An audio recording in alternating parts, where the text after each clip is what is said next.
घोड़ा पूरा होता है।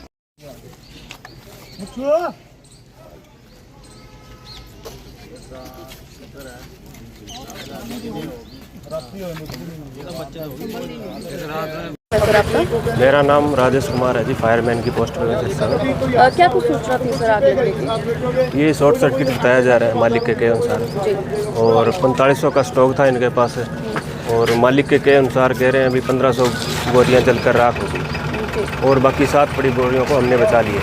तो कितनी देर में फिर आग पर काबू पाया गया है? ये तो ये 10 मिनट के अंदर आपने आग पे काबू पा लिया।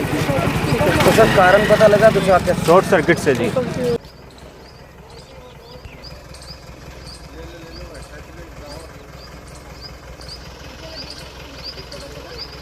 मेरा नाम संजीव है जी। ये 22 नंबर के ऊपर रहते हैं। ये ऊपर हमारा घर है, नीचे हमने शॉप किराए पे दे रखी है। और जब ये तारे लगाने आए थे तो हमने इनको सुबह ही बोल दिया था अभी ये फटियाँ वगैरह लगा के जाना, तो इन्होंने कहा बोला भी लगा देंगे। और शाम को आए तो इन्होंने फटियाँ वगैरह नहीं लगाई। और मैंने जिस बंदे ने ठेका लिया था, जो बंदा काम करवा रहा था, मैंने ये भी बोला था, मैं कहा अभी अपना टाइम पड़ा है, इसको लगवा दो। और वो देखो जी, आज जो मुसीबत आनी थी उस दिन टल जानी थी, आज आनी नहीं थी। और ये देखो जी, प्रशासन वाले ध्यान तो देना क्या है, लापरवाही के बाद मतलब आज डंडियां लगाई, आज फटियाँ लगा गए। ये आपके ऊपर खड़ी है फटियाँ। अभी तो ये हादसा दिन में हुआ, होता रात को तो ये पता नहीं कितने जल जाते। नुकसान सारा ही था, आड़ती का था, मजदूर का था, जमींदार का था, सारा ही नुकसान था। हाँ जी। मैं आप गांव में गया हुआ था तो फ़ोन आया, तो मैंने फिर फायर ब्रिगेड को फ़ोन किया भाई शॉप नंबर 22 पे आग लग गई है। आग लगी है ये शॉर्ट सर्किट की वजह से। ऊपर जो तारे हैं वो उस पर लकड़ी नहीं बंधी हुई, उसकी वजह से लगी है। और नुकसान की जहाँ तक बात है, मेरे को ये लग रहा है कि 1200-1500 गट्टे जो हमारे आड़ती भाई के ख़राब हो चुके हैं। और हम बार बार प्रशासन से, ठेकेदार से, खरीद एजेंसी से अनुरोध कर रहे हैं कि हमारा माल उठाया जाए, लेकिन कहीं भी आपके सामने ढेर लगे हुए हैं, कोई भी माल का उठान नहीं हो रहा। ये तो सभी लोगों ने, जो हमारे आड़ती भाई हैं, हमारे मजदूर साथी हैं, इन्होंने कोई अपने जो इनके दुकान में कैंपर पड़ा था, घड़ा पड़ा था पानी का भरा हुआ, वो मतलब यूज करके इन्होंने आग बुझाई है। ये आप जो आपकी फायर ब्रिगेड है वो भी आधा पौना घंटा बाद आई है। आज खरीद शुरू हुए 15 दिन हो चुके हैं और अभी तक 35 से 40% का उठान हुआ है।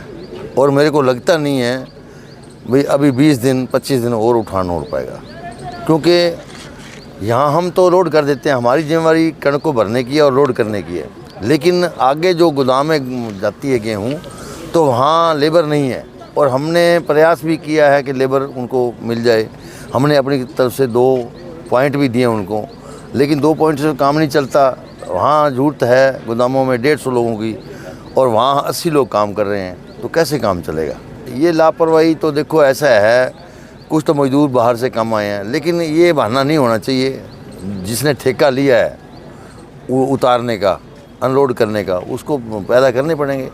कहीं से मर्जी लाए, मजदूर तो लाने पड़ेंगे तो ही काम होगा, नहीं तो ऐसे लटता रहेगा काम। आज भी एक बड़ा हादसा टला है। और सबसे बड़ी बात यह है कि सबसे मोटा नुकसान या तो आड़ती को है और साथ में मजदूर को है, और किसान को तो और भारी नुकसान है, क्योंकि जब तक उसकी कणक गोदाम में नहीं लगती जाके, तब तक उसको पेमेंट नहीं होती। और मैंने सरकार से कल भी मांग की थी भाई कणक जो है पोर्टल के थ्रू बिकी है, आड़ती के फड़ पे पड़ी है, मंडी में पड़ी है, किसान की पेमेंट दे दी जाए ताकि वो अपनी मूलभूत ज़रूरतें पूरी कर सके। लेकिन सरकार के कान पर जूं नहीं रेंग रही। और मैं आपके माध्यम से ये अपील भी करता हूँ सरकार से कि कम से कम किसान की पेमेंट और मजदूर की मजदूरी की पेमेंट तो देनी चाहिए।